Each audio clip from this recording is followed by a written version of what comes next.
Okay, so we're going to take basic squaring function, sketch the graph of f of x minus 7 minus 4, and estimate the zeros, right?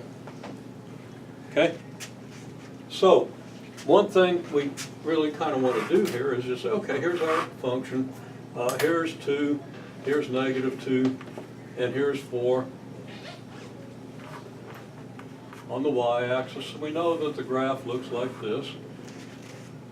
And if we want to, we can fill in the rest of the basic points. But we know that the vertex is at 0, 0, right? And then, this is f of x.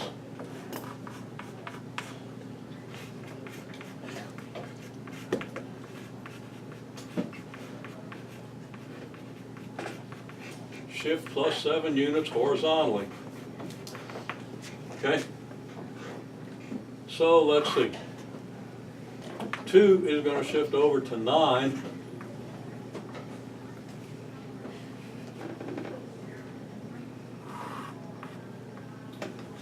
Then we're going to have the point 9, 4. This is the point, of course, 2, 4, and I'm not labeling it because you know it. Okay? And the origin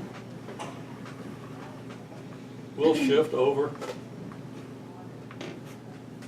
here, and this point will shift over to about here, and our graph is going to look much like this, right?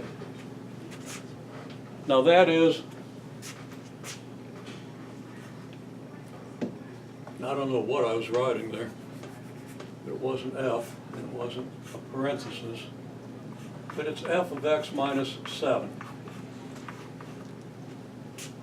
Okay?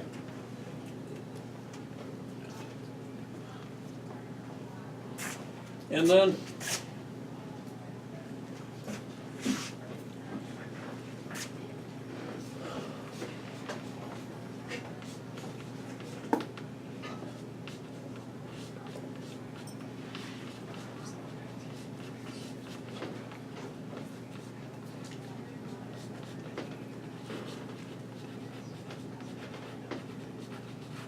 we shift that graph 4 units downward. Now 4 units is this much. So, well, of course, you know, that was pretty dumb. Not doing minus 4. It looks like minus 4, but I just didn't write my 3 very well. Okay? It's really minus 3. Let me clarify that.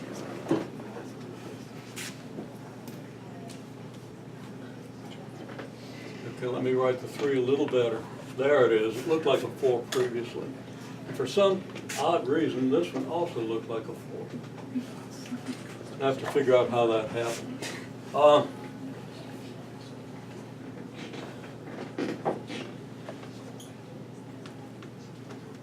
Okay, so now I'm shifting it down 3 units, right? Because if I shift it down 4 units, I know exactly where the zeros are, don't I?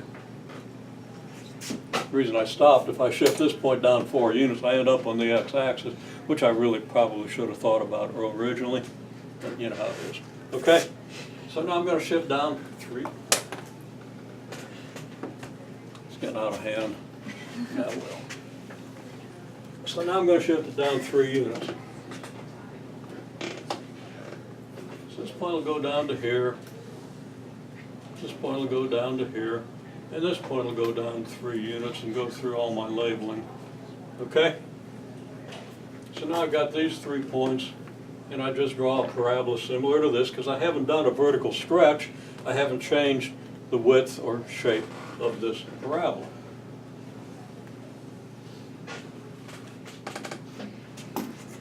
Okay? So now we estimate the coordinates of these points, and I'll use a different color for these points. Okay?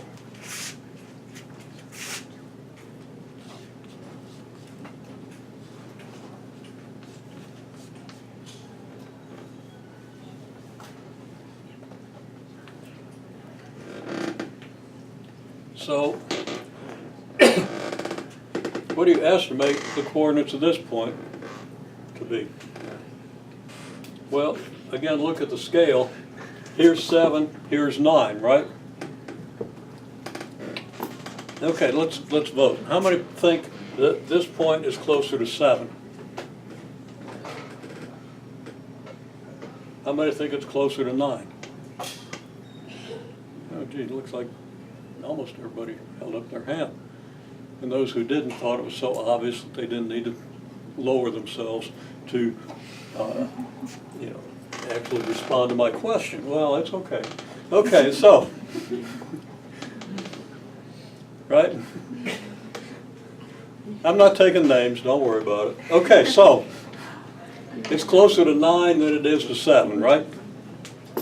Okay, now, let's vote again. Where do you think 8 is? I'll bet you're thinking, well, it's halfway between 7 and 9, bonehead, right? Again, I'm not taking names, you can think that. Okay, so here's 8, right? Now, how many of you think it's closer to 9 than it is to 8? And how many of you don't? And how many of you aren't sure? Okay, everybody's pretty sure it's closer to 9, right? Well, I could take this a little further. You know, there's 8.5, right? Now, how many think it's closer to 8.5 than it is to 9? How many think it's closer to 9? How many can't really tell because you're too far away to really distinguish, besides which my 8.5 was actually closer to 8 than it was to 9 anyway. Okay, to the nearest tenth, what do you think that is? 8/10. Now, why do you think we had all this fun?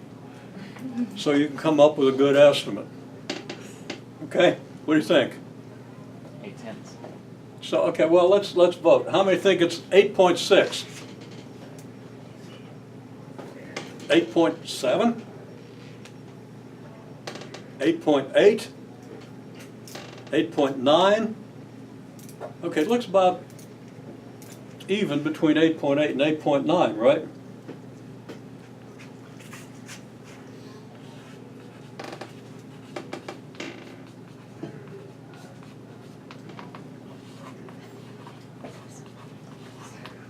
So one estimate's like 8.8 or 8.9. Okay? So, what do you think the other estimate would be?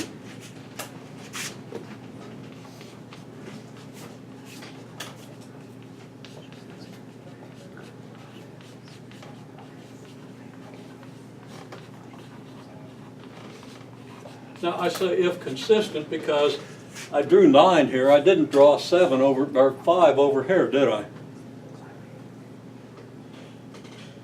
But don't you kind of expect that if that part is at least drawn right, that this tells me how far from 7 you should go?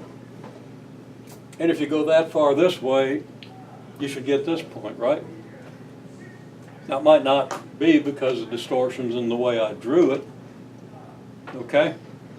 But if you have some confidence in this estimate, then you can use it to get this estimate, right? Because of the symmetry. I mean, this thing is symmetric about the y-axis, right? When I shifted it 7 units to the right, what's the axis of symmetry? Axis of symmetry is the y-axis here, x equals 0, right? What's the axis of symmetry here? X equals what? 7. Okay? So that's kind of important. So I save important stuff for this little stub of red chalk I still got. Okay?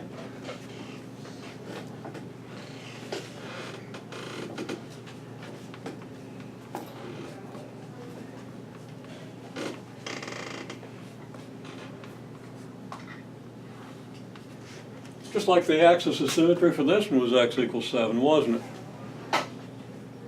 Notice I'm doing the same thing with this function that I did with this one before I shift it down, right? Okay, well, anyhow, there we have it. So if consistent, your estimates would be 7 minus 1.9 equals 5.1, or 7 minus 1.8 equals 5.2. Now where did I get 1.9 and 1.8? From here to here, right? Because it's 2 up to here, and I'm going back either 0.1 or 0.2 from that. And I said 8.8 or 8.9. I wrote 8.9 or 8.9. Okay. Like I say, make allowances. Okay, now, those are our estimates, right? Do we understand this? Understand what we've done and how we did the estimates? Okay. Now we're going to go on with this function.